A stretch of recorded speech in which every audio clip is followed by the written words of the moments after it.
Pour expliquer un peu ma méthode, la façon dont j'essaie d'approcher un texte. Alors, l'idée, c'est de prendre un texte qu'on connaît, j'allais dire qu'on connaît par cœur, parce qu'on l'a entendu X fois à la messe ou dans des partages, puis on croit bien le connaître par cœur, mais est-ce qu'on le connaît par le cœur? Voilà. Donc l'idée, c'est de descendre d'un mètre. J'aime bien dire, c'est passer de la tête au cœur. Donc le travail le plus difficile, c'est pour moi, parce que j'ai plus de distance pour moi que pour vous. Alors l'idée, c'est de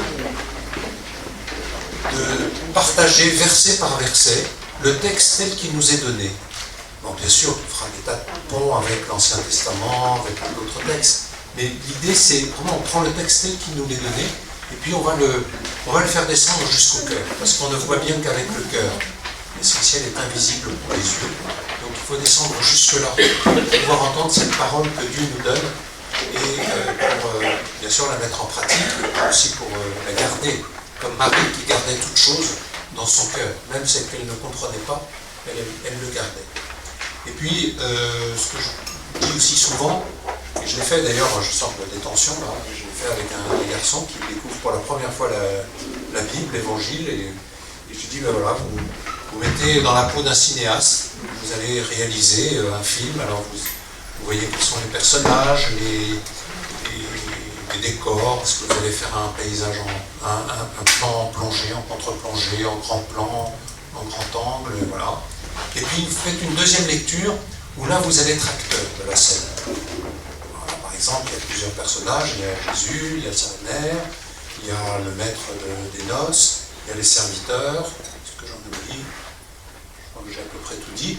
Voilà, on peut se mettre dans la peau de n'importe quel personnage et puis voir qu'est-ce qui se fait, qu'est-ce qui se passe dans notre tête, dans notre cœur. Voilà, je suis le serviteur, Jésus nous dit au serviteur, remplissez d'eau les cuves. Voilà, je suis un serviteur, qu'est-ce qui se passe dans ma tête parce que je suis invité par le Christ à remplir les cuves. Et c'est quoi ces cuves? Les cuves de pierre, on va voir pourquoi. D'accord? Et donc voir ce qui se passe surtout dans notre sentiment, dans notre tête, mais pas seulement la tête justement, dans le cœur, dans les oreilles. Et donc, n'hésitez pas à intervenir. Je finis là-dessus pour l'introduction. Alors, on est nombreux, je ne sais pas combien on est bien... 31. 31, 100%. Donc c'est beaucoup. D'habitude, cette pédagogie, c'est 10-12 personnes, vous voyez, donc tout le monde ne va pas pouvoir s'exprimer.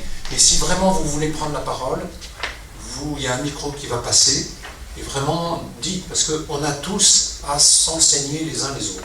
C'est pas moi qui sais, moi je sais une chose, c'est que je ne sais pas, que je cherche. Et donc on est tous des chercheurs de Dieu, et donc tout ce qui nous vient dans le cœur, on se le partage, en sachant que je suis quand même garant du temps que j'ai en face de moi. Il faut qu'à 7h30, vous soyez libre d'aller dîner, parce que vous avez mis peut-être un rôti, on ne mange pas le rôti le soir, un plat au four. Voilà, donc je respecte vraiment votre journée et votre soirée. Alors ça va être peut-être Saint Jean, c'est un discours théologique. C'est peut-être un peu plus difficile que la fois dernière, pour ceux qui étaient là la fois dernière, mais c'est pas grave, le cœur il est capable d'entendre beaucoup de choses, parce qu'en fait, Saint Jean, c'est un théologien. C'est un théologien. Un théologien, il ne faut pas avoir peur de ce mot, c'est dire quelque chose de Dieu. Donc on a tous à dire quelque chose de Dieu, ou sur Dieu, ou pour Dieu. On a tous à rendre compte de notre foi au nom de Dieu. Alors, ici, il faut savoir qu'on est au chapitre 2 de l'évangile de Saint Jean, donc tout à fait presque au début, et que précédemment, il y a le prologue de Saint Jean. Alors vraiment, on ne peut pas lire ce récit de noces de Cana sans lire le récit du prologue, qu'on ne va pas faire ce soir parce qu'on n'a pas le temps, parce qu'il commence par « Au commencement était le Verbe, et le Verbe était tourné vers Dieu ». Et vous voyez qu'au verset 11, on a « Tel fut le commencement des signes ». Donc, en fait, vous avez dans le prologue de Saint Jean la version un peu théologique, un peu intellectuelle, voilà, ça se passe plutôt là. Et puis, là, on va, avec les noces de Cana, plutôt travailler au cœur. On est dans des noces, voyez, les noces, c'est joyeux, il y a la fête, ça vibre. Voilà. On n'est pas dans le registre de l'intellectuel, mais on est dans le registre du cœur. Et donc, je dis tout de suite, finalement, le grand thème de ce texte, c'est le mystère du projet qu'a Dieu sur toute notre humanité. Autant sur le prologue de Saint Jean que sur les noces de Cana, il s'agit du projet que Dieu a sur chacun d'entre nous et sur toute notre humanité. C'est un mystère d'alliance. Ceux qui parmi vous ont célébré leurs noces, moi je l'ai célébré autrement, hein, je l'ai célébré avec des frères franciscains, j'ai fait alliance avec des frères franciscains, c'est pas un mariage, mais c'est quand même un mystère d'alliance avec d'autres, au nom de Dieu, pour dire quelque chose de cet amour indéfectible de Dieu pour toute l'humanité. Et donc, le prologue, comme les noces de Cana, c'est une méditation sur ce mystère de l'alliance. Voilà. Et donc, on va forcément faire un pont entre les deux, puis vous le ferez par vous-même. Alors, prenons d'abord la lecture totale de ce texte, c'est Barbara qui va nous le lire, pour qu'on ait une vision globale. Et puis après, verset par verset. De l'évangile de Saint Jean. Le 3e jour, il y avait un mariage à Cana en Galilée. La mère de Jésus était là. Jésus aussi avait été invité au repas de noces avec ses disciples. Or, on manqua de vin. La mère de Jésus lui dit, « Ils n'ont pas de vin. » Jésus lui répond, « Femme, que me veux-tu ? Mon heure n'est pas encore venue. » Sa mère dit au serviteur, « Faites tout ce qu'il vous dira. » Or, il y avait là 6 cuves de pierre pour les ablutions rituelles des Juifs. Chacune contenait environ 100 litres. Jésus dit au serviteur, « Remplissez les cuves. » Et ils les remplirent jusqu'au bord. Il leur dit, « Maintenant, puisez et portez-en au maître du repas. » Ils lui en portèrent. Le maître du repas goûta l'eau changée en vin. Il ne savait pas d'où venait ce vin, mais les serviteurs le savaient, eux qui avaient puisé l'eau. Alors, le maître du repas interpelle le marié et lui dit, « Tout le monde sert le bon vin en premier, et lorsque les gens ont bien bu, on apporte le moins bon. Mais toi, tu as gardé le bon vin jusqu'à maintenant. » Tel fut le commencement des signes que Jésus accomplit. C'était à Cana, en Galilée. Il manifesta sa gloire, et ses disciples crurent en lui. Merci beaucoup. Alors, donc, premier verset, le 3e jour, il y avait un mariage à Cana en Galilée, la mère de Jésus était là. Alors, je vais quand même pas vous donner la parole tout de suite, on va réfléchir sur ce 3e jour. En fait, il y a 2 choses qu'on peut dire là-dessus. Il faut lire quand même ce qui précède avant. Ce qui précède avant, c'est la rencontre. Il y a d'abord un premier passage avec des prêtres et des lévites. Donc, vous regarderez ça, dans le texte, premier passage, prêtres et des lévites, c'est Jean-Baptiste, hein, vous avez le prologue, puis Jean-Baptiste qui intervient tout de suite dans le début de cet évangile de Saint Jean, et il rencontre des prêtres et des lévites. Alors, vous avez pensé à quoi, les prêtres et les lévites, spontanément? Un clergé. Comment? Le clergé, enfin le... Oui.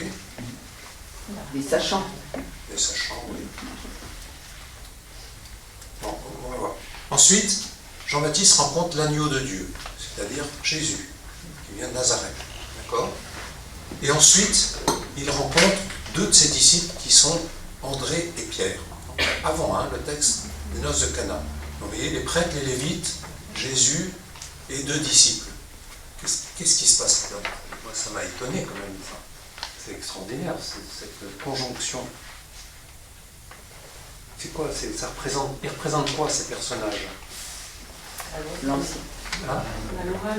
L'ancienne alliance. L'ancienne alliance pour les prêtres et les lévites. Jésus, il est venu apporter la nouvelle alliance. Et puis Pierre et Jean, les disciples, ils sont là pour montrer comment va se déployer dans le temps ce mystère de l'alliance. C'est ce que nous sommes en train de lire chaque jour du temps liturgique, c'est les actes des apôtres. C'est les vies des premiers chrétiens. Donc vous voyez, Ancien Testament, l'Évangile, Nouveau Testament. C'est étonnant. Et on arrive au début, le 3e jour. Donc vous voyez, le 3e jour, ça veut dire qu'il y a 3 jours, hein. Le premier, les prêtres et les lévites, l'agneau de Dieu, Pierre et Jean, et puis il s'est passé 3 jours, donc on arrive finalement au 7e jour. Le 7e jour est très symbolique, il y a donc 7 jours qui sont passés. Symboliquement, n'oublions pas que Saint Jean est un théologien et qui fait une reconstruction. Ce ne sont pas des faits historiques, il fait une reconstruction. Donc le 7e jour, c'est précisément c'est le 6e jour. Vous savez, dans la création, Dieu a achevé l'œuvre, et le 7e jour, il va se reposer. Le 6e jour, il a créé l'homme et la femme, le couple humain à son image, et le 7e jour, c'est le jour de la nouvelle création. Et c'est ce 7e jour que Jésus participe à ce repas de noces. Vous voyez, dès le début, le 3e jour, avec ce qui précède, on est tout de suite dans la nouvelle création. C'est étonnant. À l'époque, ils savaient lire comme ça. Aujourd'hui, nous, on ne sait plus. Il faut un peu avoir chiadé le texte, voir ce qui s'est passé, se faire aider aussi d'autres théologiens. Moi, je n'ai pas tout inventé. J'ai puisé dans pas mal de lectures, dans pas mal de théologiens, pour m'aider à voir un peu plus clair. Mais je n'ai pas tout inventé, je vous le signale. Vous allez être déçus. Non, j'espère que au contraire. Au contraire, on s'apporte tous les uns les autres. Donc, on est dans ce mariage, on est dans le repos de la nouvelle création. C'est le 7e jour, là, Dieu se repose de tout ce qu'il avait accompli et de cette alliance, le 6e jour, donc le 3e jour ici, de ce mariage de ce couple humain que Dieu a créé. Et puis le 7e jour renvoie toujours à l'achèvement de la création. Vous voyez, l'achèvement. C'est intéressant quand même, je trouve, de voir ça en premier. Et puis, le 3e jour, ça vous fait penser aussi à quoi? Une deuxième signification théologique. Comment? Oui, la passion et la résurrection. Jésus annonce 3 fois sa passion. Voilà, il va souffrir beaucoup de la part des prêtres et des anciens. On retrouve les Lévites, les prêtres et les anciens. On va le crucifier. Et le 3e jour, il ressuscitera d'entre les morts. Puis les disciples, eux, ils n'ont rien compris. Parce que tout de suite après la 3e annonce de la résurrection, Jacques et Jean, les fils de Zébédée, qu'est-ce qu'ils vont faire? Ils vont discuter entre eux, là, pour que Jésus n'entende pas trop ce qui se passe. Bon, ça va être quoi la meilleure part? Puis alors ils vont se tourner vers Jésus et dire, est-ce que tu pourrais nous réserver la meilleure part au paradis quand on arrivera? Alors qu'il vient de dire qu'il va mourir. Donc le 3e jour, c'est aussi chez Saint Jean, on est tout de suite, alors qu'on est au début de l'évangile, projeté à la fin de l'évangile. Ce qu'on appelle chez les exégètes faire inclusion. Donc, le début renvoie à la fin. Et à la fin, on n'oubliera pas qu'au début, il y a eu ce mariage. Que les noces qui se sont terminées par un drame, c'est-à-dire la mort du Christ, en fait, le drame n'est pas clos, puisqu'il annonce justement le jour de la résurrection, qui est le parachèvement de la création. Tout est lié, disait notre bon Pape François. Est-ce que ça, c'est à peu près clair, ça? Simplement sur le 3e jour. Incroyable, la richesse de ça. Il y avait un mariage à Cana, en Galilée. Alors, la Galilée, qu'est-ce que ça évoque pour vous? Vous parliez, parce que moi je ne vais pas parler tout le temps. Le pays de naissance de Jésus. Le pays De naissance de Jésus. Le pays de naissance de Jésus. Oui. La Galilée. Les gens. Périphérie et le brassage.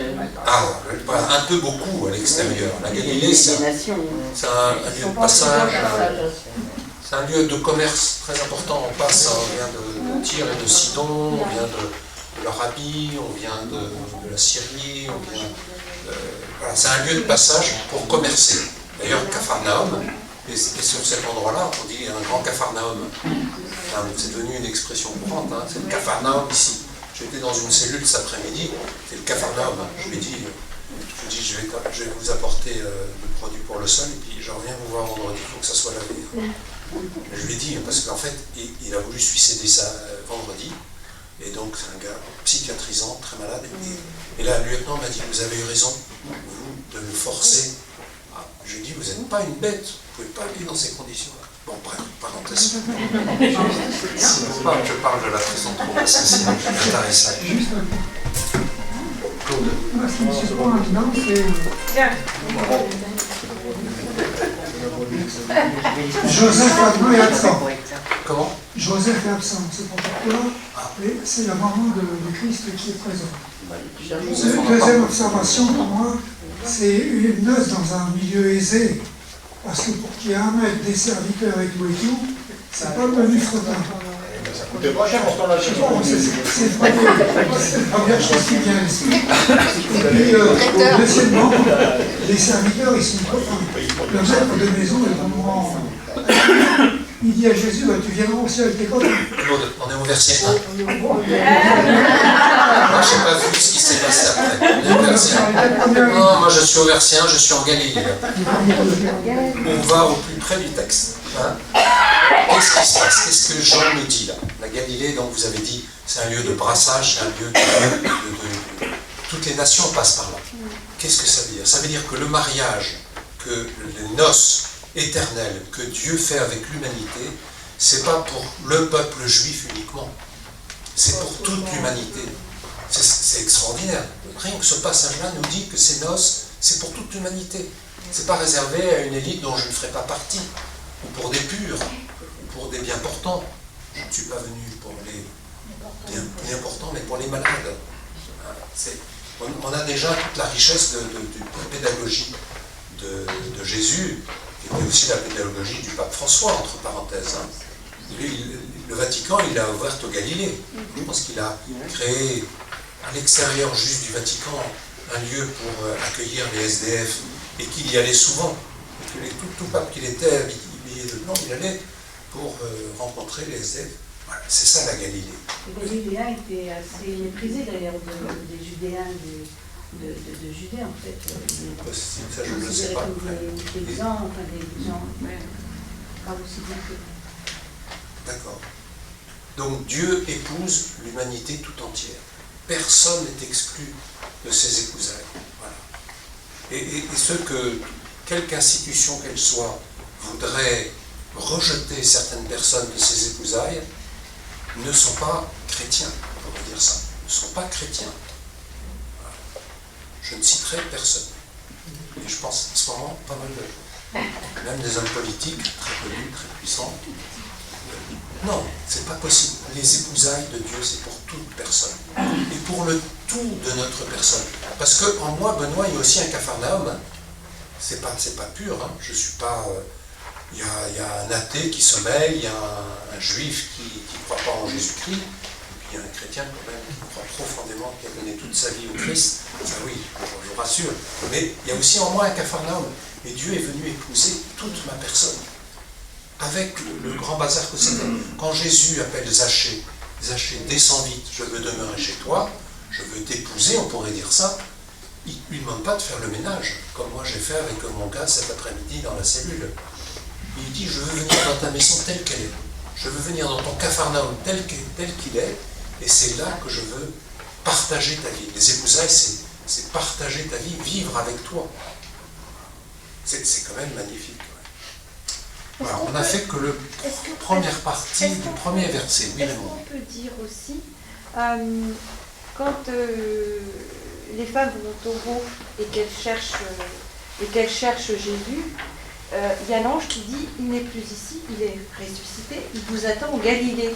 Oui, Il me dit encore, vous n'avez pas entendu là? Vous avez entendu? Il vous attend bien. Voilà. C'est plus important. Mais bien sûr, tu as parfaitement raison. Il vous attend là où vous êtes. Voilà. Là où vous êtes. Et puis pas Pas là spécialement. où vous devriez être, pas forcément à l'église. Là où vous là où habitez, vous êtes. là où vous êtes, ouais. Et c'est là que je ressusciterai, puisque on sait que l'heure, alors on en reviendra sur ce mot de l'heure, c'est l'heure de la résurrection. C'est ça la finalisation de la création, le 7e jour. C'est très juste, c'est très bien, merci d'avoir dit ça. Moi, ce que je vois aussi, c'est que Marie, elle est là dès le début, alors, on y va. de l'action de Jésus. La mère de Jésus était là. Elle était là. On va revenir sur la personne de la mère de Jésus parce qu'elle joue un rôle très important. Alors de fait, Claude a raison, Joseph n'est pas là. Joseph n'est pas là. Ça veut dire que Jean donne une place privilégiée à Marie, parce que forcément, elle a porté le Verbe s'est fait chair, n'oublions pas le prologue, au commencement était le Verbe, et le Verbe s'est fait chair, il s'est fait chair dans le sein de la Vierge Marie. Vous voyez, le pendant, il faut faire le pendant entre le prologue, moi j'aimerais bien un jour faire ce travail, le prologue entre le rapport, le parallèle entre le prologue et les noces de Cana. Je disais peut-être que Joseph était déjà décédé. Après tout ce qu'on pense du l'âge de Jésus. J'allais dire peu importe, c'est pas un discours, c'est pas un reportage historique, c'est une lecture théologique qui m'invite à faire l'expérience de la rencontre de Dieu qui vient me rencontrer, qui vient faire alliance avec moi, avec mes plus proches, avec le monde entier. C'est ça que je suis invité à faire. Et c'est là que je descends d'un mètre. C'est pas un reportage historique, c'est l'expérience de me laisser aimer, rencontrer par un Dieu qui sera fidèle, quel que soit mon capharnaüm, quelles que soient mes erreurs, mes bêtises. De toutes les façons, cette alliance de Dieu est indéfectible. Et ça, c'est une nouvelle extraordinaire.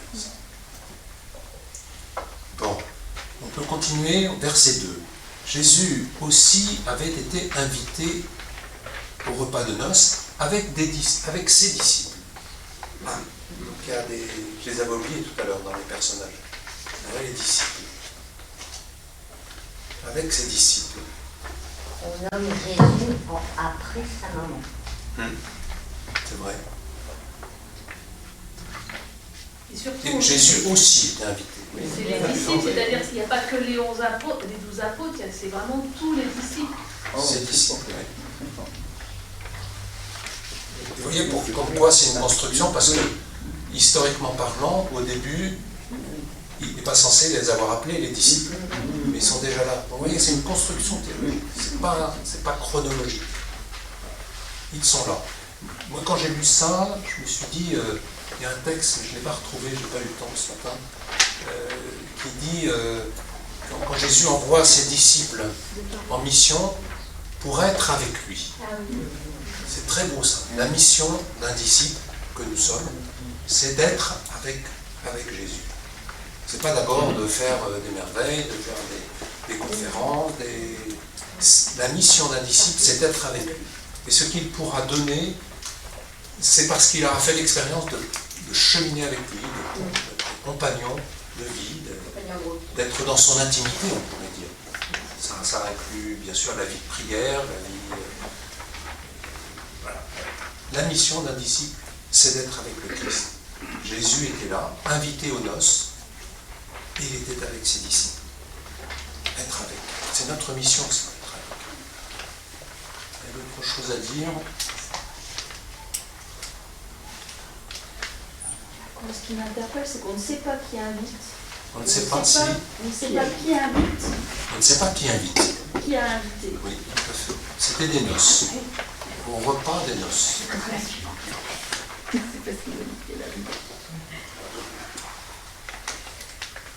Or, au manqua de vin, je suis au verset 3, la mère de Jésus lui dit, ils n'ont pas de vin.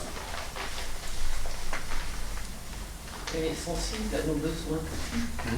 Parlez bien fort parce que moi j'ai... Elle est sensible à nos besoins. Ah, super. Elle est sensible à nos besoins. Elle ne demande rien, mais... Elle voit tout. elle voit ce qui manque, elle voit les difficultés. Et le vin c'est pas anodin. On dit pas il manquait de viande. Le vin, c'est la réjouissance. On peut dire il manquait de joie dans ce mariage. Il manquait quelque chose qui donne la joie. Qui est essentiel. C'était mignon.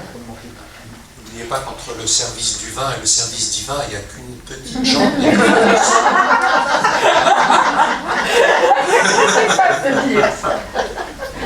J'aime bien la sortir. C'est essentiel, effectivement, oui. On ne nous dit pas qu'ils n'ont plus de vin, mais ils n'ont pas de vin. Comme si, en fait, en nous, il manquait quelque chose. Puis ce qui est touchant, c'est que c'est la mère de Jésus, Marie, qui le dit à Jésus. Voilà, donc vous avez dit, c'est très beau, on voit sa grande bonté à Marie, qui voit les difficultés des invités de la noce, puis sans doute des mariés, sans doute du maître de noces. Il n'y a pas de vin, donc ils sont quand même en sérieuse difficulté. Comme si on disait, par exemple, à Lindan, il n'y a plus d'appareil photo. C'est le drame, là. Je couche. Là, tu ne peux plus rien faire, là. Tu n'existes plus, d'appareil photo. Là, ils n'ont plus de vin. Donc, Marie est attentive à ça, est attentive à nos préoccupations, à nos nécessités, on pourrait dire à nos situations difficiles, hein, descendant dans nos propres vies. Hein, et elle va les confier à Jésus. Vous voyez, comme quoi Marie, elle n'est pas notre rédemptrice. Hein. Souvent, on a fait de la mariolatrie. On a pris Marie pour qu'elle nous délivre, pour qu'on réussisse un examen et tout ça. Ça, c'est de la mariolatrie, ça. C'est faire de Marie un autre sauveur. Il n'y a qu'un seul sauveur, c'est Jésus. Mais Marie, elle intercède pour nous auprès de son Fils. Elle intercède. Et là, on le voit dans ce texte, c'est beau. Hein. Elle le dit à Jésus. Voilà, c'est donc, vous voyez, un dialogue plein d'humanité. Hein. Elle s'adresse à quelqu'un parce qu'elle s'adresse à son fils, parce que, pas simplement parce que c'est un autre invité de la noce, mais parce qu'elle sait, qu'il a une certaine... Que lui, il peut quelque chose. Qu'il a une certaine autorité. Et donc elle demande, elle intercède, et elle est en dialogue avec son fils. Donc ça peut nous donner aussi beaucoup d'espérance quand nous avons nous-mêmes nos propres difficultés, nos propres manques, quand nous manquons de choses cruciales, importantes, comme l'a dit Bruno. On peut se confier à Marie. Marie intercède pour nous auprès de Jésus. Elle le fait avec beaucoup de discrétion. Beaucoup de discrétion, oui, tout à fait.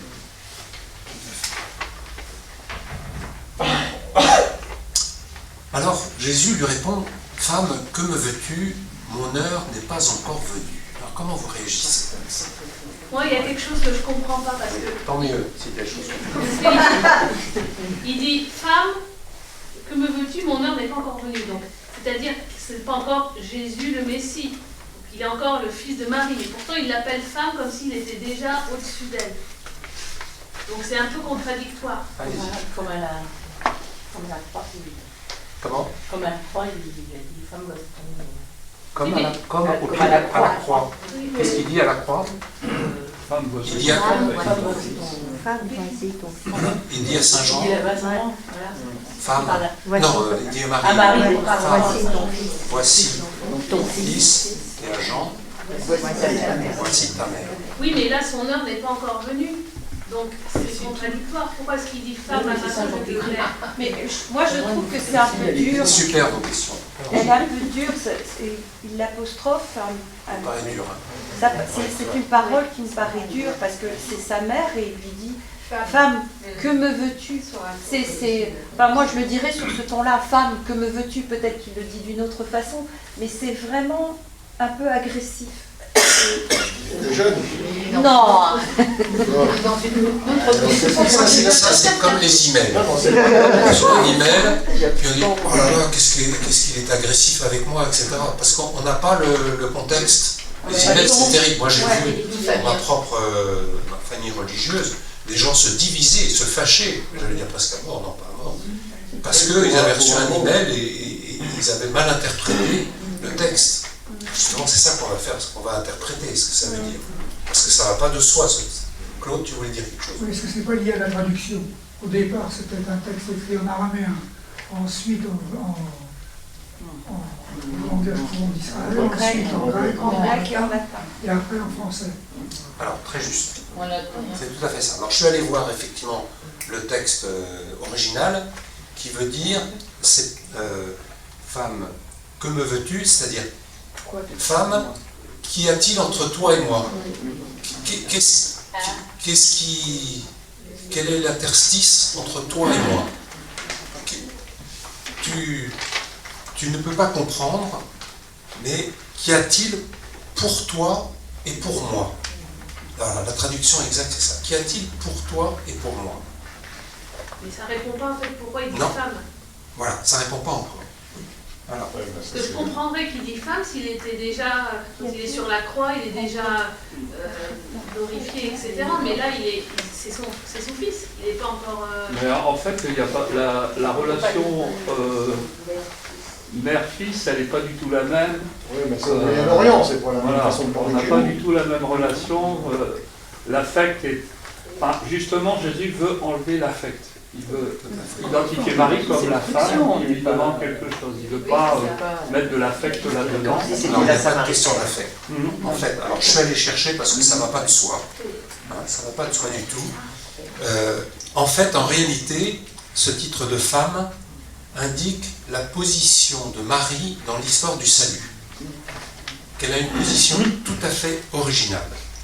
Cela renvoie, comme tu nous l'as dit tout à l'heure de la crucifixion, Jésus dira « Femme, voici ton fils, fils, voici ta mère ».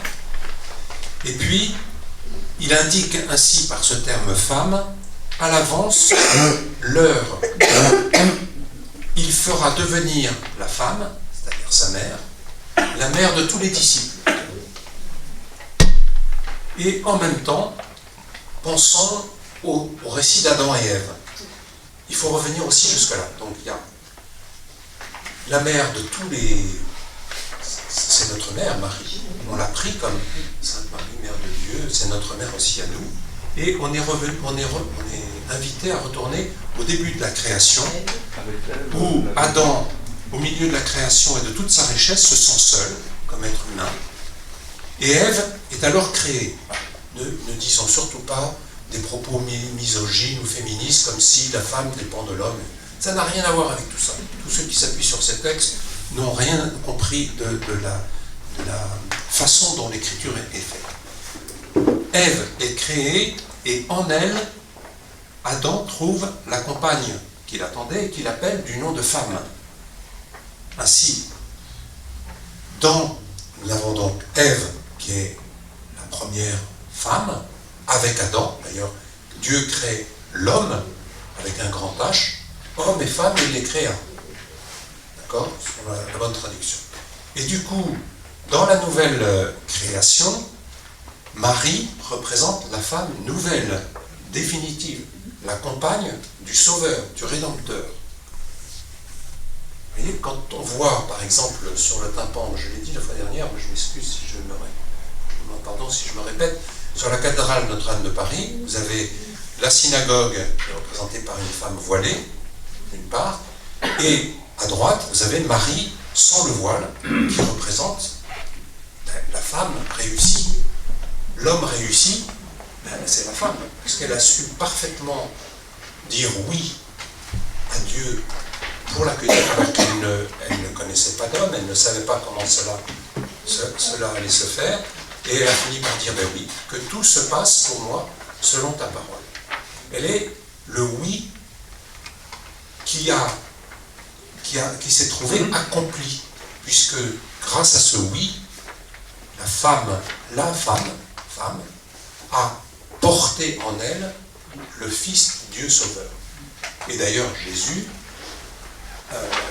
dira, alors là j'ai besoin de mes notes, il dira oui à son Père. Il dira oui à son Père, et là je reprends par exemple le texte des Hébreux, chapitre 10, « Tu n'as voulu ni sacrifice ni oblation, mais tu m'as façonné un corps, voici, je viens pour faire ta volonté.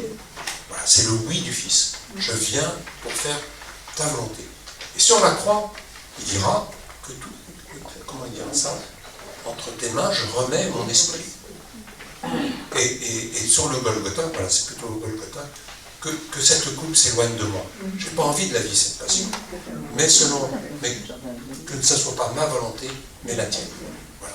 Et donc, vous voyez, au oui de Marie, femme de notre nouvelle humanité, femme de la création nouvelle, de cette nouvelle alliance, qui répond à la femme de la première alliance qui a été conduite au péché, on pourrait dire, au péché, répond la femme qui a su dire oui complètement et qui est sans péché. Donc nous avons le oui de Marie qui a enfanté le Fils, bien-aimé du Père, qui a su dire oui jusqu'à la fin de sa vie. Et donc ces deux oui, qu'y a-t-il entre toi et moi? Qu'y a-t-il pour toi? Qu'y a-t-il pour moi? Ce qu'il y a pour moi, dit le Christ, c'est le oui, ce consentement à ma mission, et au Père, ce qu'il y a pour Marie, c'est le consentement, ce oui, à sa mission de porter le Fils de Dieu. Femme, que me veux-tu? Qu'y a-t-il pour toi et pour moi? Ce qu'il y a en commun, c'est ce oui. C'est pas le même oui, mais c'est quand même un oui commun. On pourrait dire ça. C'est un double oui duquel a lieu l'incarnation. Et à cause de ce double oui, nous avons notre spécificité chrétienne qui est d'avoir une foi incarnée. On est la seule religion au monde qui a cette foi incarnée, où Dieu se fait l'un de nous, vient partager notre humanité, j'allais dire du début jusqu'à la fin, excepté bien sûr le péché. Voilà. Dans ce double oui, vous voyez, on a le mystère de l'alliance entre Dieu et l'humanité, le consentement qui n'a pas été réussi du côté d'Adam et Ève, mais qui a été réussi du côté de Marie, parce qu'en disant oui, elle a pu mettre au monde, dans la réalité de la chair, le Fils bien-aimé du Père qui saura dire oui du début jusqu'à la fin. Qu'y a-t-il pour toi et pour moi? C'est ce double oui. Moi, je trouve ça assez extraordinaire. Ça peut nous donner de beaucoup méditer, y compris, j'allais dire, c'est là où il nous faut nous descendre d'un mètre. Si nous sommes dans ce mystère de la nouvelle alliance, si nous sommes aimés du Père, si le Père veut partager notre vie, aujourd'hui je veux demeurer avec toi, je veux partager ta vie, eh bien, au oui du Christ doit correspondre, qu'y a-t-il entre toi, le Christ, et moi, Benoît? Il doit y avoir ce oui, ce consentement à vivre cette vie d'alliance avec le Christ, et bien sûr avec les hommes et les femmes. On ne peut pas vivre une alliance avec le Christ si je me mets dans ma chambre tout seul, et puis je dis aux autres, je ne veux pas vous voir. C'est une alliance qui doit être pour tous. Comme on a vu, la Galilée de ma vie. Est-ce que je vais vivre cette relation d'alliance avec le Christ sur la Galilée de mon existence? C'est magnifique, je trouve. C'est magnifique. Alors, après, il dit, femme, que me veux-tu? Mon heure n'est pas encore venue. Alors, mon heure, alors on l'a déjà un peu dit, ça renvoie à quoi, le mon heure? La mort sur la croix. Oui, c'est la mort sur la croix. D'ailleurs, j'ai cherché, ce matin, j'ai quand même eu le temps, j'ai cherché les différentes occurrences. On a dans, on va les reprendre quand même, Saint Jean, chapitre 8, verset 20. Il y a beaucoup, Jean, il y a énormément d'occurrences sur le mot heure. Alors, on trouve les flopés. J'ai retenu surtout Jean 8, verset 20, pardon. On lui dit, ton Père, où est-il? Jésus répond, vous ne me connaissez pas et vous ne connaissez pas mon Père. Si vous m'aviez connu, vous auriez aussi connu mon Père. Il prononça ces paroles au lieu dit du trésor, alors qu'il enseignait dans le temple. Personne ne mit la main sur lui parce que son heure n'était pas encore venue. Alors on trouve aussi cela, alors bien sûr,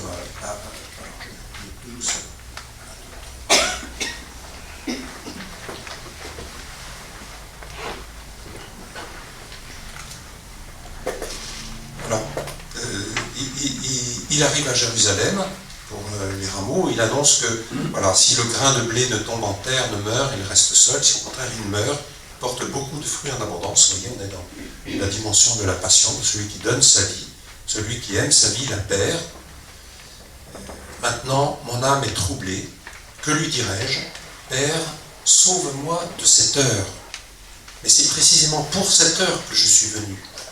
Père, glorifie ton nom. Voilà, on est déjà dans le récit de la Passion. Et puis 16, ça c'était 12, 23. Et puis vous avez en 16, verset 2, je vous ai dit tout cela afin que vous ne succombiez pas à l'épreuve. On vous exclura des synagogues. Bien plus, l'heure vient où celui qui vous fera périr croira présenter un sacrifice à Dieu. Aujourd'hui, dans le texte de l'Écriture, vous avez la mort d'Étienne. Et donc, ils étaient persuadés de faire, et Paul approuvait ce meurtre. Ils étaient persuadés de faire quelque chose de bien en tuant quelqu'un qui est juste l'heure. Et d'ailleurs, oui, c'est ça. Voilà, vous suivez ou c'est pas trop compliqué? J'en ai perdu combien? Juste un petit peu. On ne sert rien du tout des mariés. Non, c'est des mariés. Ça sera jamais fait allusion aux mariés dans le texte. Ben, c'est nous les mariés. C'est nous, c'est les disciples. C'est ce que je te disais tout à l'heure. C'est quand même un milieu social qui est quand même...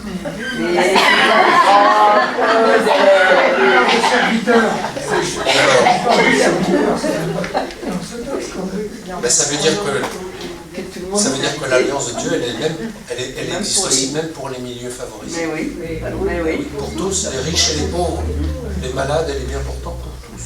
Personne ne doit être exclu.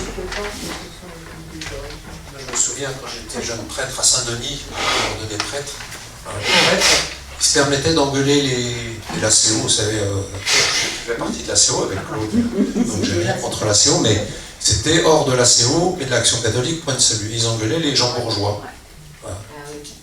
Et ben ils partaient, hein, et on ne les retrouvait plus dans la cathédrale de Saint-Denis. C'est pas des choses à faire, ça. Jésus est venu pour tous, y compris pour les bourgeois. Ben, les bourgeois aussi, ils ont leurs problématiques, comme les ouvriers ou comme les SDF. On va faire de la sociologie, c'est pas l'enjeu du texte. Mais c'est intéressant ta remarque, je trouve. Ça me permet de dire que vraiment, dans la Galilée, il y a les bien portants, il y a les riches, il y a ceux qui ont les serviteurs, et puis il y a les serviteurs, et puis il y a les SDF, il y a tout le monde. Bon, on passe au verset suivant, il est 7h moins le quart. Sa mère dit au serviteur, donc les voilà, le serviteur, merci Claude, faites tout ce qu'il vous dira. Donc c'est qu'elle est têtue, c'est-à-dire que même si Jésus lui a répondu bon, j'ai pas trop envie, elle dit oh non, elle lâche pas l'affaire, Marie. Elle dit elle écoute pas son fils, elle dit au serviteur. Sabrina, t'as écouté? Ça me plaît, ça me plaît.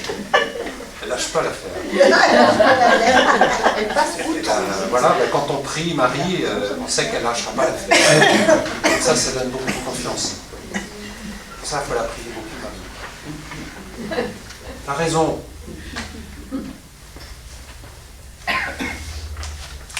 Faites tout ce qu'il vous dira. Qu'est-ce qu'on peut dire aussi de cette phrase?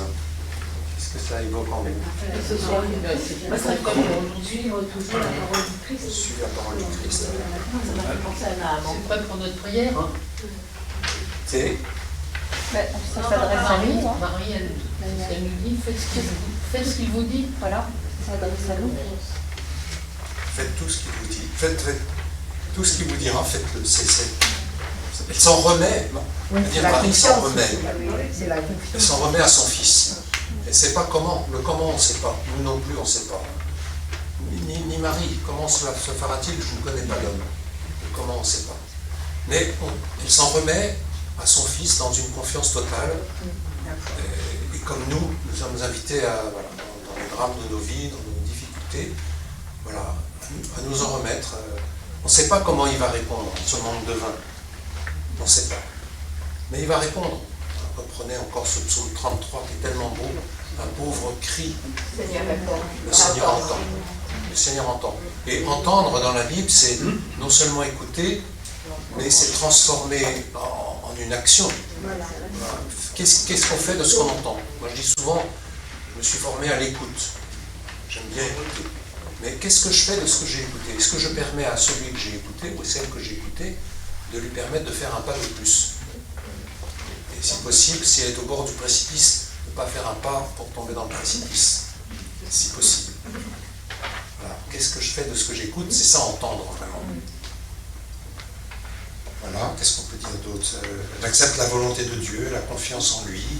Et alors, on voit toujours Jésus de toute façon, elle s'efface à chaque fois, elle dit c'est vers lui qu'il faut se tourner. Et moi, je suis qu'un intermédiaire. C'est face, c'est la vertu de l'humilité, ça. Marie n'est pas plus humble que Marie, que Jésus, bien sûr. Et la confiance que la réponse de Jésus, de toute façon, ça sera pour le bien, pour notre bien.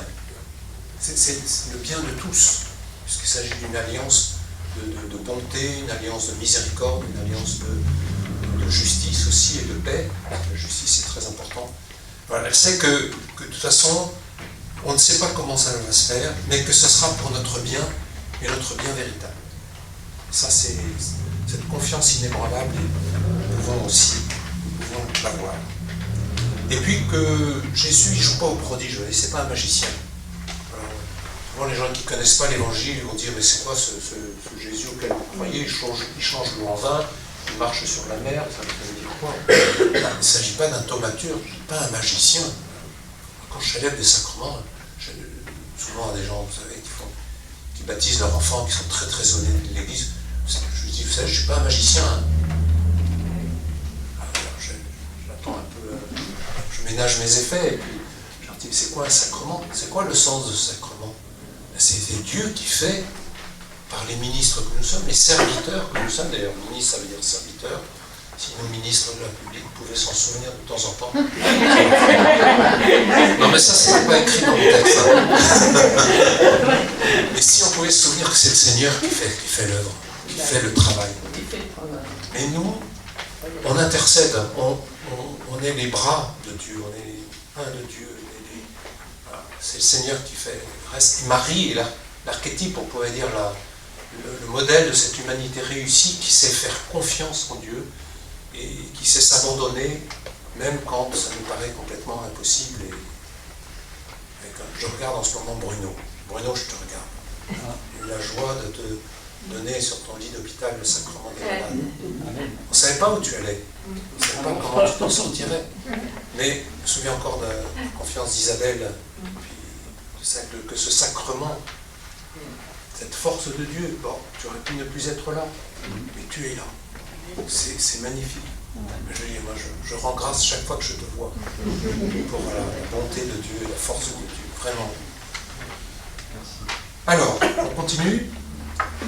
Or, il y avait là 6 cuves de pierre pour les ablutions rituelles des Juifs. Chacune contenait environ 100 litres. Donc 6 cuves de pierre. Alors, 6 c'est pas 7 déjà. Tu dis 6 c'est pas 7. Ah, c'est pas mal ça. Ah oui, parce que 7 c'est un chiffre parfait. Et oui. Et 6 c'est imparfait, donc ça veut dire que le rituel de purification des Juifs, les ablutions, c'est purification, eh ben, il est imparfait. Et il n'y a que Jésus qui peut faire une purification parfaite. Voilà. Alors, ces vases, j'avais noté quelque part combien faisait chaque vase, je ne sais pas si je vais le retrouver. C'est énorme, hein, ah voilà. C'est entre 360 et 540 litres. C'est pas un petit péché d'eau, quoi.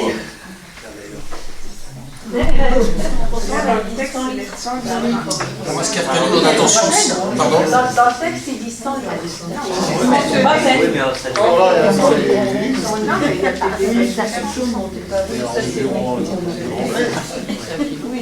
C'est marqué 100 litres. Et elles étaient peut-être pas forcément pleines. Parce que là, j'ai dans la tobe, ça dépend des traductions. C'est pour ça qu'on travaille avec plusieurs livres. Là, c'est dans la tobe 2 ou 3 mesures. Alors il renvoie une note Y, 40 litres par mesure. Il s'agit d'une quantité considérable. Alors, je ne sais pas, ce que je dis, c'est peut-être... Ah, mais c'est l'ensemble. Ce que je vous ai dit, c'est l'ensemble des 6 cubes. Voilà. C'est effectivement donc 6 fois... 6 fois 100.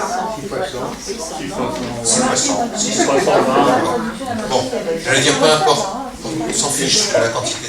Mais ça veut dire en tout cas, c'est très important. C'est pas une petite eau, c'est beaucoup de litres. On dépend de 600 litres de vin en cours de noces. Il y a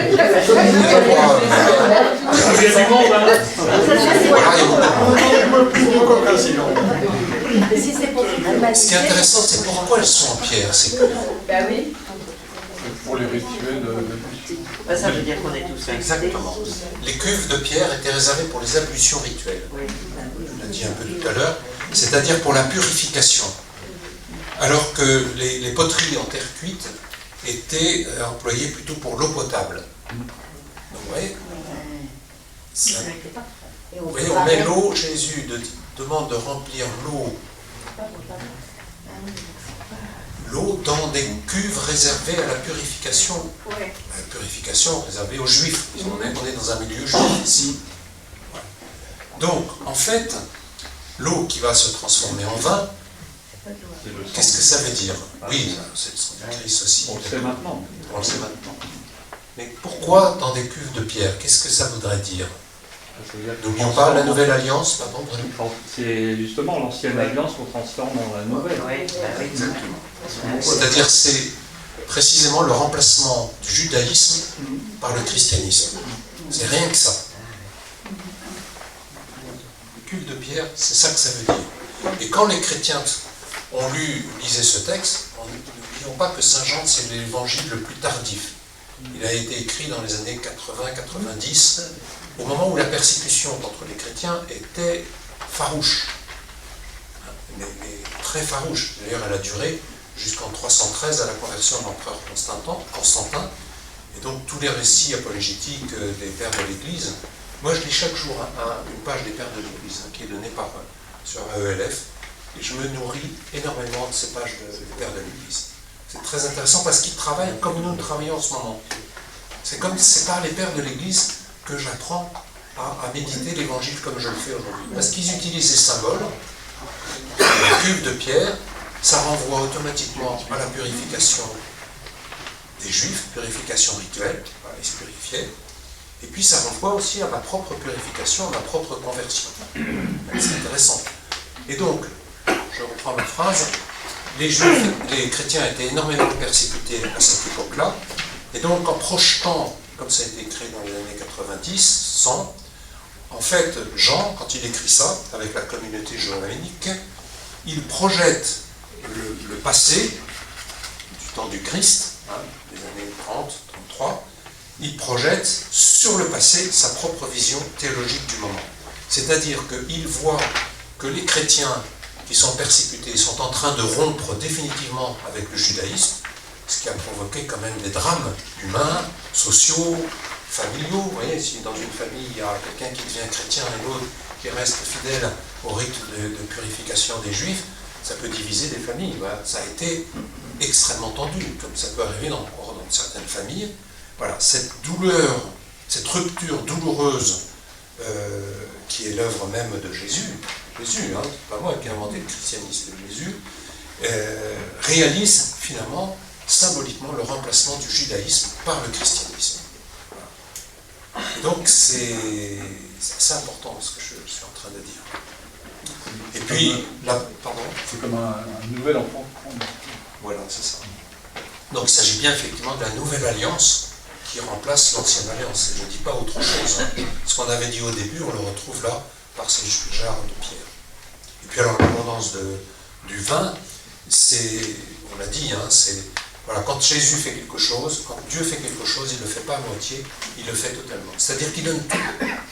Quand Jésus donne sa vie, il donne toute sa vie, il donne tout l'amour de son Père, il donne toute la dynamique de l'esprit qui l'unit avec son Père, il donne tout, sans réserve. Il ne retient rien de lui-même. On retrouve d'ailleurs l'hymne aux Philippiens, Jésus retint rien du rang qu'il égalait à Dieu, mais il s'est anéanti, prenant la condition de serviteur, on retrouve le serviteur, Claude,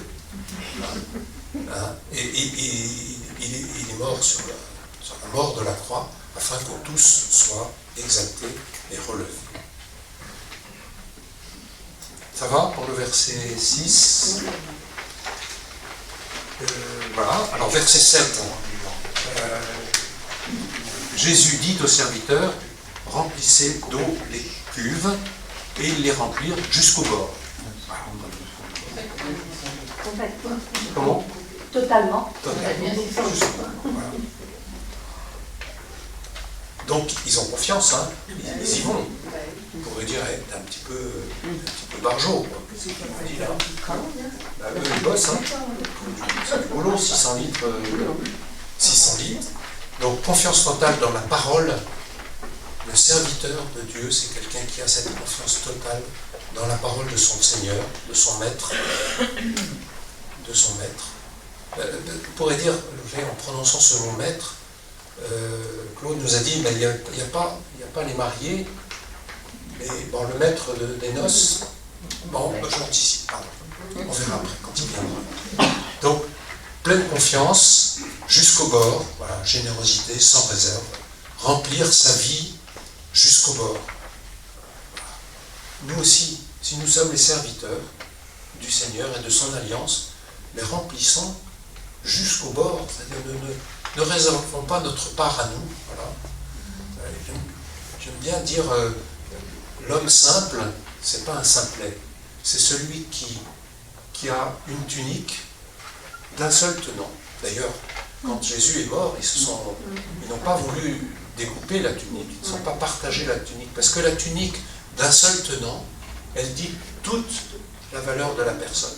Dans une tunique, il n'y a pas, vous savez, les plis et les replis dans lesquels on met sa bourse cachée, son petit jardin. On a le droit d'avoir un jardin secret, moi j'en ai un, mais voilà.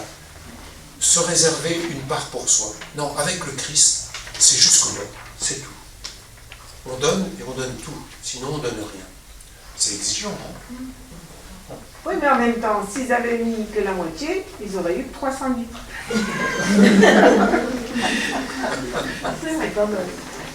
Peut-être qu'ils n'auraient rien eu. Je sais pas, mais si. Peut-être qu'ils n'auraient rien eu. Il y a aussi une chose, on n'indique pas la durée de la célébration, parce qu'il se faisait la noce de l'amour à 15 jours. Ah ben, les noces, j'ai regardé ça, les noces des Juifs, ça durait une semaine. Voilà. C'est bien le 600 litres. Il fallait bien 600 litres pour Claude nous laisserait concrète.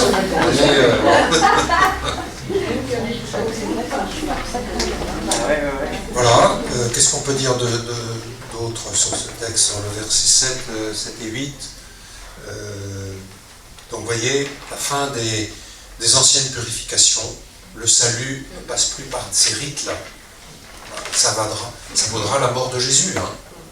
C'est pas rien, quoi. Passer du rite de l'ancienne alliance à cette nouvelle alliance, eh bien Jésus en a payé de sa vie. Il en est mort. Voilà.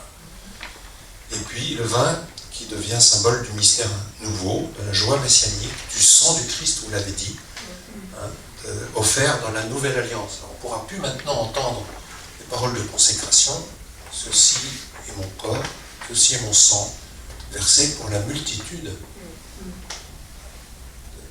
La phrase exacte, c'est, je devrais savoir quand même. Prenez et buvez, ceci est mon sang, le sang versé pour la multitude, en rémission des péchés. Le sang de la nouvelle alliance, il y a le mot nouvelle alliance. Ça m'échappe. Le sang de la nouvelle alliance. C'est ça qu'on célèbre quand le Christ meurt et ressuscite. C'est là, l'heure est venue. Voilà, l'heure elle est là, avec un grand H.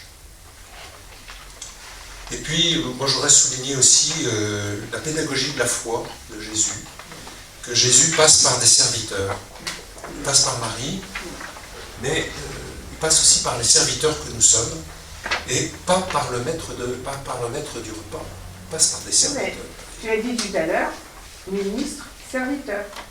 Mais ministre égale serviteur. C'est ça. T'as bien. C'est-à-dire les serviteurs, c'est les gens les plus humbles. C'est ça, le pape François, il nous l'a fait comprendre. Jésus passe par les plus humbles. Si nous nous mettons à l'école des plus petits, c'est là que nous apprenons ce que servir veut dire et ce qu'est la bonne nouvelle de l'Évangile. Moi, je l'apprends en prison. Ils m'ont tout appris, mes frères d'études. Pas tout, mais une grande partie du mystère chrétien, je l'apprends en prison. C'est extraordinaire. Hein, ce que tu as caché aux sages et aux savants, tu l'as révélé aux tout petits. C'est dans Saint-Luc, au chapitre 4. Et puis Jésus, il ne fait pas les choses tout seul. Il demande des collaborateurs. Voilà. Il a besoin de serviteurs. C'est nous. Voilà. Il faut que ça passe par nous. C'est le choix de Dieu. Hein. C'est le choix de Dieu. Non, mais il aurait pu faire tout seul, mais non. Non, il ne fait pas tout seul. Et aujourd'hui, c'est toujours valable. Oui.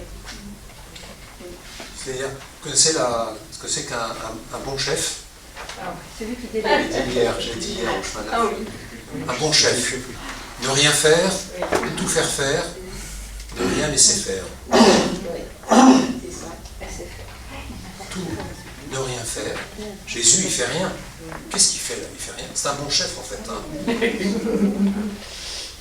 Il fait tout faire par les autres, par les serviteurs, mais il veille. Et il veille bien. Il est bienveillant.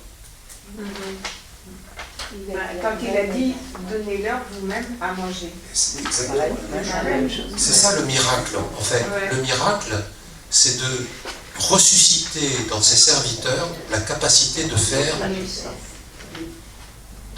l'œuvre de Dieu. On peut dire ça comme ça. Oui, c'est ça. Et là, les serviteurs, il leur dit maintenant, puisez et portez-en au maître du repas. Les serviteurs, ils ne protestent pas, ils ne vont pas dire mais c'est de l'eau que tu fais. Ils font confiance tout de suite aussi, ils ont confiance. Ils ne rétorquent pas, mais on ne va pas lui porter de l'eau. Parfois, on a c'est tout de suite. Eux, ils ne voient que de l'eau, en fait. Vous avez entendu ce que dit Jocelyne? Oui, ça va? Non. Tiens.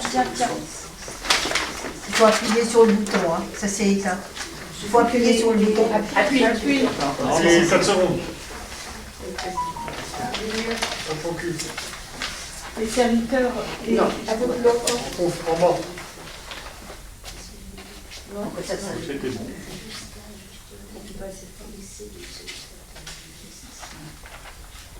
Je dis que les serviteurs font confiance immédiatement. Ils ne rétorquent pas à Jésus, tu vas pas lui porter de l'eau quand même, puisque eux, ce qu'ils voient, c'est de l'eau.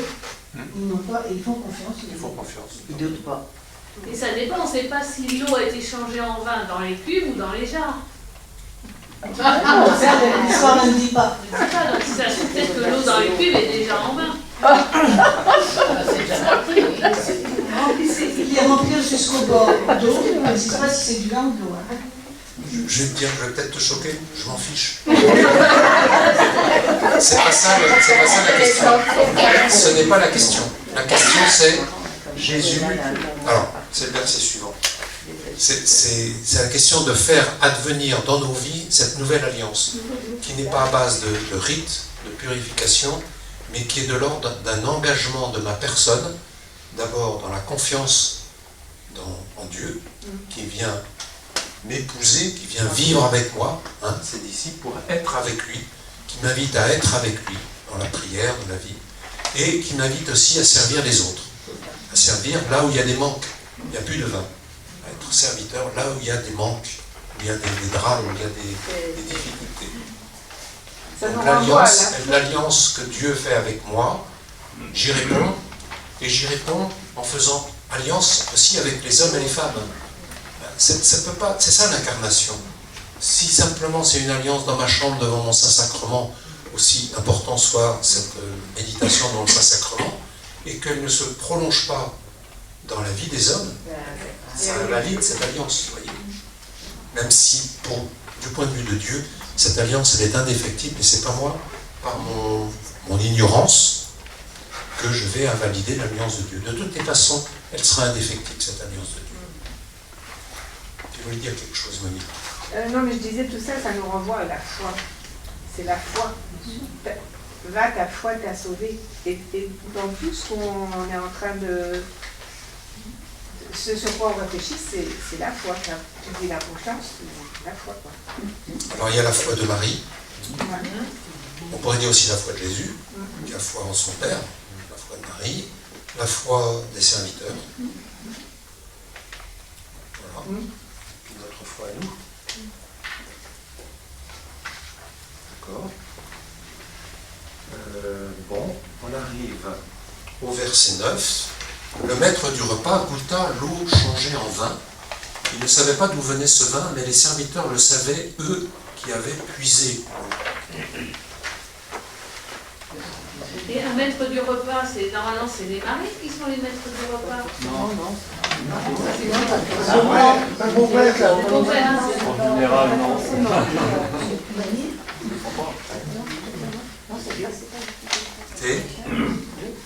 C'est Dieu.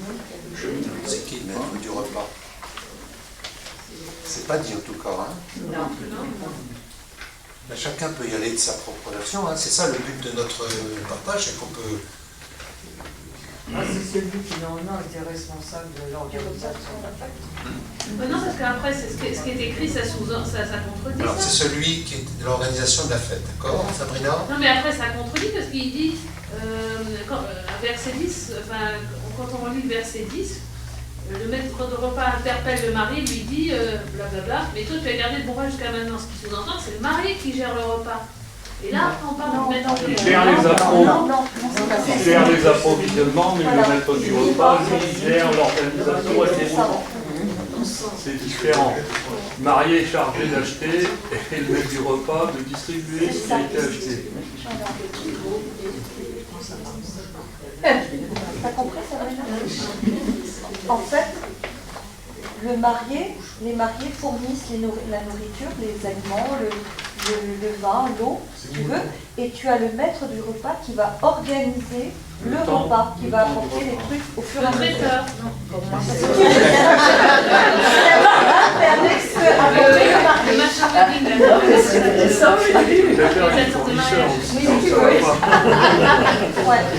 C'est ça. Oui, c'est ça. Le wedding planner. C'est ça. Le maître du repas, c'est un maître, en fait, qui a été invité au repas. Non. Quelqu'un qui est désigné pour fournir les sauces. Soit c'est les parents du marié, soit c'est le marié lui-même. Ça pouvait être quelqu'un d'autre. C'est quelqu'un qui est désigné, quelqu'un dans la parenté, qui a une certaine autorité en même temps, je pense. C'est ça. Organisation. On fait ce qu'ils disent. Il a 3 étoiles dans le Michelin. C'est le même thème. Parce que je vois mal le serviteur, je vois mal l'organisateur, parce que il félicite le marié d'avoir apporté du bon vin à la fin. Si c'était lui si c'était l'organisateur, ce serait lui qui irait apporter le vin maintenant. Oui, c'est ça. Vous ne trouvez pas qu'il manque quand même 2 personnes dans ce texte? Les mariés. Les mariés. Il y a le marié. Donc le maître du repas, bon, c'est ce que vous avez dit. Moi, dans la petite tête, je me dis, mais c'est le père de la mariée, on va dire ça comme ça. Mais les époux, là, ils sont pas là. Qu'est-ce qui se passe? Il manque quand même les 2 personnages. Pourquoi les 2 mariés ne sont pas là? C'est incroyable.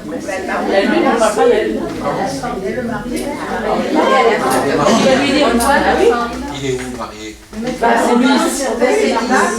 Il a interpellé le marié. On l'a adressé. Quel verset? Il est interpellé le marié. Le maître du repas interpelle le marié. Donc il est là. C'est ça, ah oui, voilà. Ouais, Alors c'est qui le marié? Je repose ma question. est-ce que c'est pas nous? C'est nous? Non, c'est Christ. C'est Jésus. Le Christ, parce que c'est Christ qui apporte le bon vin maintenant. C'est l'époux, c'est le Christ. Et l'épouse, c'est l'Église. Et bien sûr, l'époux, c'est le Christ. C'est lui qui épouse notre humanité. C'est ça qui est très très important dans ce texte. Mais la délicatesse, entre parenthèses, de Jésus et donc de l'évangéliste qui ne s'impose jamais. Jésus, il ne s'impose pas là. On sait qu'il est lui aussi invité. C'est un invité. Donc c'est pas l'époux. Mais en fait, il se met en retrait. Et en fait, l'époux, c'est le Christ. C'est-à-dire, Jésus, Christ, qui a été jusqu'au bout de sa vie et de sa passion, et qui est ressuscité. L'époux, c'est le Christ ressuscité. Jésus devient le personnage central, messianique de cette nouvelle religion, de ce christianisme, et il prend la place de Yahvé comme époux marié au peuple de Dieu jusque dans l'éternité.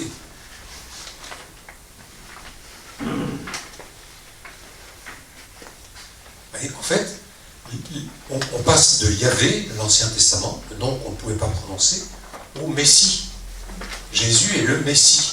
Il est, dès le début de l'évangile de Saint Jean, il est déjà Messie, alors que le Messie, il faut déjà le reconnaître comme fils de Dieu, ressuscité, époux éternel.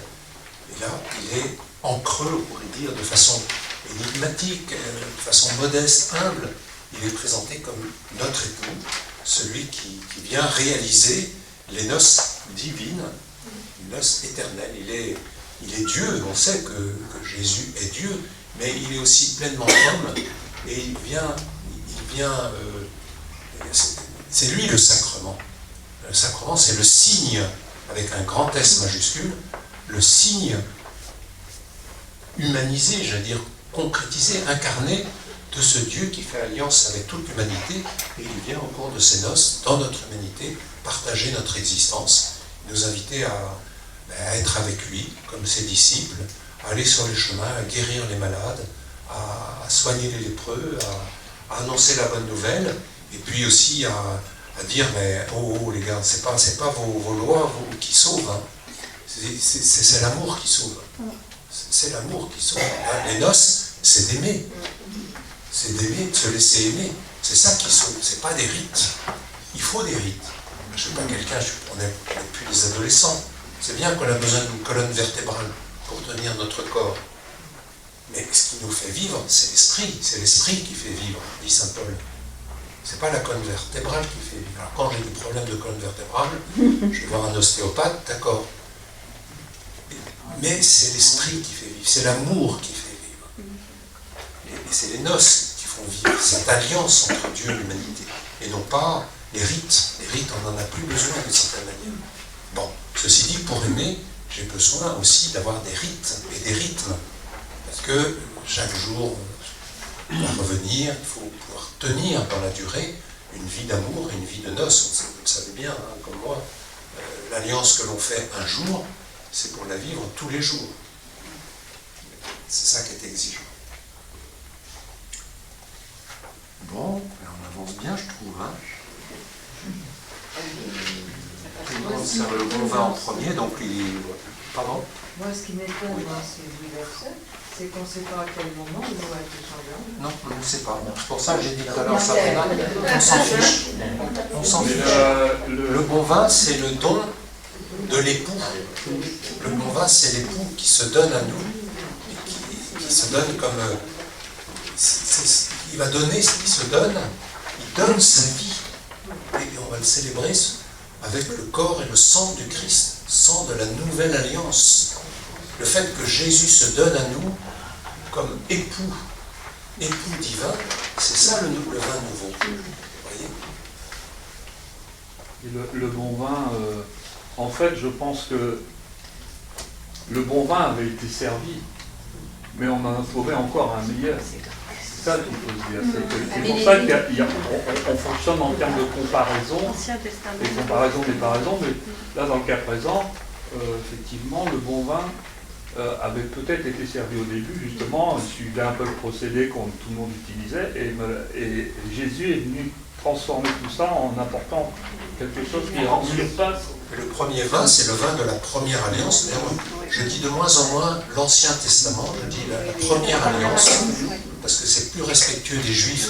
Et nous sommes héritiers de la tradition juive, nous sommes juifs d'une certaine manière. On ne peut pas être chrétien sans être juif, on a tout ce terreau d'enracinement du christianisme. Mais le meilleur vin, c'est le vin du Christ qui est venu. Alors le Christ dira, je ne suis pas venu abolir. Il n'a pas aboli la première alliance.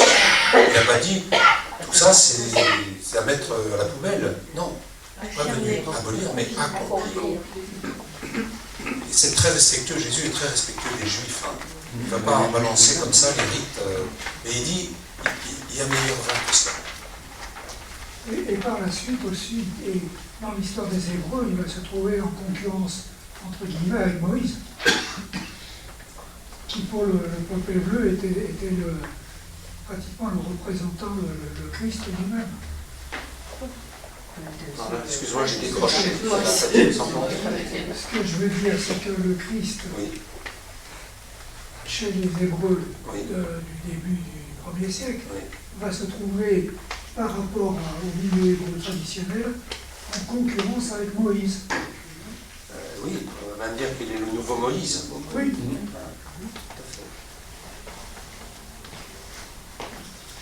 Il va même dire aux grands prêtres et aux lévites et aux chefs des prêtres, avant qu'Abraham fût, je suis.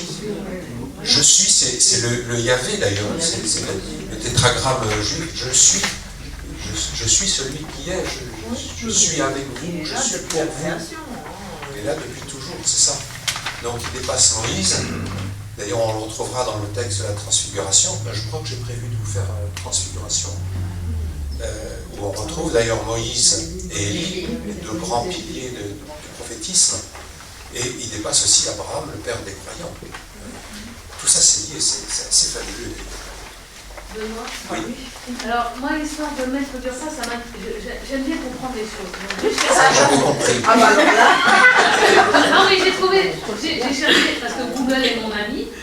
Donc j'ai trouvé maître de repas, c'est un intendant, et d'un point de vue historique, l'intendant, c'est l'agent du pouvoir royal dans une province. Donc ça prend tout son sens. C'est-à-dire que le maître du repas, là, c'est l'agent du pouvoir royal. C'est l'autorité locale. L'autorité locale. Voilà, maintenant c'est plus clair. Non, c'est intéressant ce que tu dis. Autrement dit, on pourrait dire que le maître du repas, quelque part, il représente toutes les autorités juives, les grands prêtres, les pharisiens, les bons croyants de l'époque, qui eux sont un peu étonnés de voir arriver Jésus qui révolutionne un peu tout. Ah oui, tiens, je n'avais pas pensé à ça. On pourrait dire que, symboliquement parlant, merci beaucoup, le maître du repas, c'est les gens importants. C'est les autorités juives, qui sont un peu stupéfaits de voir arriver quelqu'un qui apporte un vin nouveau bien meilleur que le précédent. C'est plus logique comme ça. C'est plus logique comme ça. En même temps, je ne m'étais pas appesanti là-dessus, sur la représentation symbolique du maître du repas. Mais je crois que c'est ça la vraie signification. Tu vois, j'ai appris ça. Ce que vient de dire Sabina, on a bien compris, parce que Jésus a deux verbes complètement choisis. Je ne suis pas venu abolir, mais accomplir. C'est-à-dire qu'il continue, il est là, mais il met en œuvre. Il n'est pas venu d'un coup de baguette magique refaire tout ce qui avait été auparavant. Il parle de ce qui existait pour... voilà. Et ça, c'est une... Je trouve que ces deux verbes sont aussi adaptés à notre monde moderne. Quand on arrive, on veut abolir, c'est-à-dire tout balayer d'un coup. Lui, il dit, je ne suis pas venu abolir, mais accomplir. Ça, il parle de ce qui existait déjà. Et d'ailleurs, Jean-Baptiste est quand même particulièrement mis en valeur après le prologue de Jean. Je vous ai dit, d'abord il rencontre le prêtre et le lévite, ensuite Jésus, et ensuite Pierre et Jean. Et bien Jean-Baptiste, il baptise selon la première alliance. Et Jésus va dire, moi je baptise dans l'eau et dans l'esprit. Autrement dit, la nouvelle alliance, c'est le baptême non plus de l'eau, justice, pour la conversion humaine, et, voilà, qui est absolument indispensable. Et Jésus ne l'abolit pas, ce baptême-là. Il faut continuer de nous convertir, de faire des œuvres de justice, c'est absolument indispensable.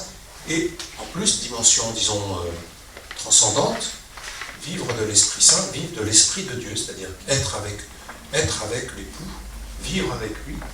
Ça, c'est fondamental dans notre vie de chrétien, être avec lui, le prier, le contempler, vivre de ses sacrements, et puis être comme lui, nous donner, puisque la nouvelle alliance, c'est le fait de se donner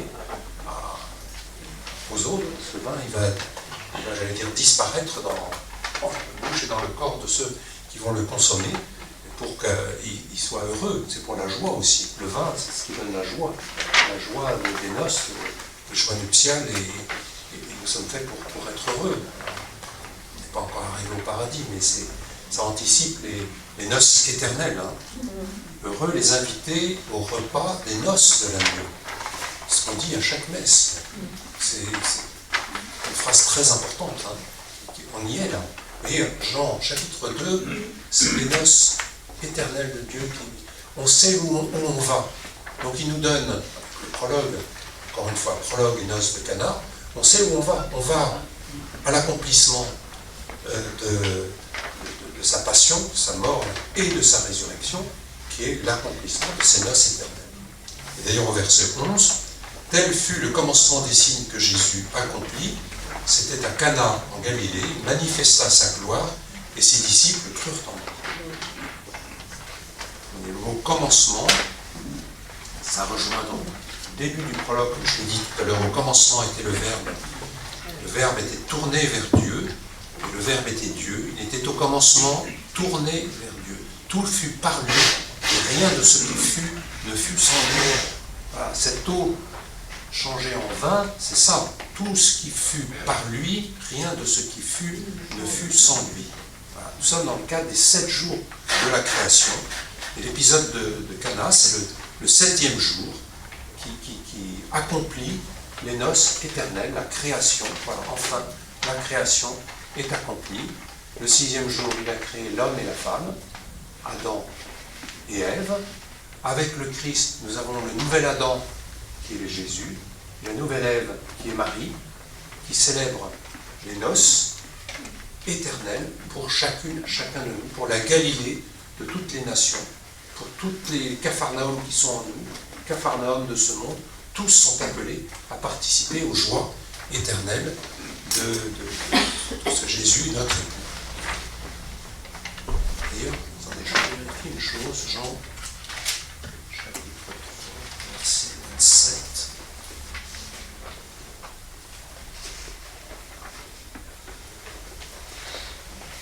Jean-Baptiste, qui, là c'est au chapitre 3, arrive à une discussion concernant la purification, on y vient, opposant un juif à des disciples de Jean. Il va retrouver Jean et lui dire « Rabbi, celui qui était avec toi, au-delà du Jourdain, donc c'est donc Jésus, celui auquel tu as rendu témoignage, voici qu'il se met lui aussi à baptiser, et tous vont vers lui. » Jean-Baptiste, leur fit cette réponse. Un homme ne peut rien s'attribuer au-delà de ce qui lui est donné du ciel. Vous-même, vous m'êtes témoin que j'ai dit, moi, je ne suis pas le Christ, mais je suis celui qui a été envoyé devant lui. Celui qui a l'épouse est l'époux. Quant à l'ami de l'époux, il se tient là, il écoute, et la voix de l'époux le comble de joie. Telle est ma joie, elle est parfaite, il faut qu'il grandisse et que moi je diminue. Vous voyez, Jean-Baptiste, il a reconnu dans Jésus l'époux. C'est juste après le récit de Cana, hein, on est au chapitre 2. C'est magnifique. Moi, je suis celui qui a été envoyé devant lui. C'est ce que nous faisons, nous on est des Jean-Baptiste, si on va devant lui. Hein, même si c'est lui qui nous précède en Galilée. Et celui qui a l'épouse est l'époux. Quant à l'ami de l'époux, c'est nous. Nous nous tenons là, c'est la prière, c'est la contemplation, c'est le fait, c'est le verset 2, Jésus est avec ses disciples, et ses disciples sont avec lui, il se tient là, il l'écoute de la parole, c'est fondamental, écoutez la parole, nous laisser transformer par elle, nous écoutons la voix de l'époux, c'est toute la prière, la vie contemplative que nous avons à avoir. Pas besoin d'être moine dans un monastère pour vivre une vie contemplative. C'est écouter la voix de l'époux qui nous comble de joie. Voilà, les noces. Voilà, ça, je n'avais pas pensé, mais c'est un beau résumé de ce texte. Très beau résumé. Il est 19h26, mes amis. Est-ce que vous avez une petite réflexion du type Sabrina, là, qui nous a éclairé magnifiquement? Moi, ce qui me frappe dans ce texte, c'est que finalement on dit que c'est le premier miracle de Jésus, mais quelque part il a juste dit à l'épuiser de l'eau. et il n'a pas eu de formule, il n'a pas eu de geste particulier, il n'a pas agi directement sur l'eau. En fait, ce que tu disais, il n'a rien fait. On dit que c'est le premier miracle de Jésus et c'est pas un miracle. Ça c'est comme ça. C'est un signe, c'est pas un miracle. C'est un signe. C'est un signe. Mais voilà, ce qui marque, c'est qu'il n'a pas eu une parole particulière. Je sais pas, il y a d'autres signes où il a une parole, il dit va, ta foi t'a sauvé, ou lève-toi, prends ton brancard. Là, il a juste dit au serviteur, allez puiser de l'eau et portez-le au maître de cérémonie. C'est comme ça qu'il agit pour nous aussi. J'ajouterais quand même que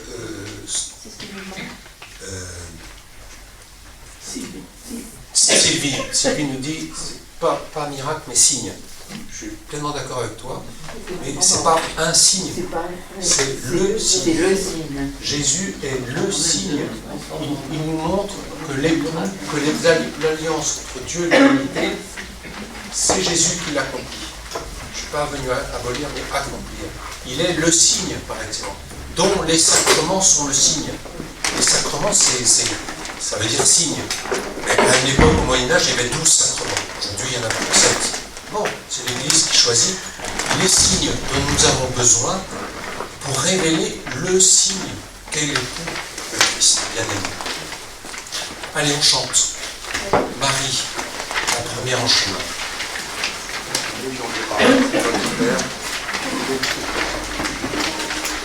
La première en chemin, Marie nous entraîne à risquer notre vie au sein prévu de Dieu.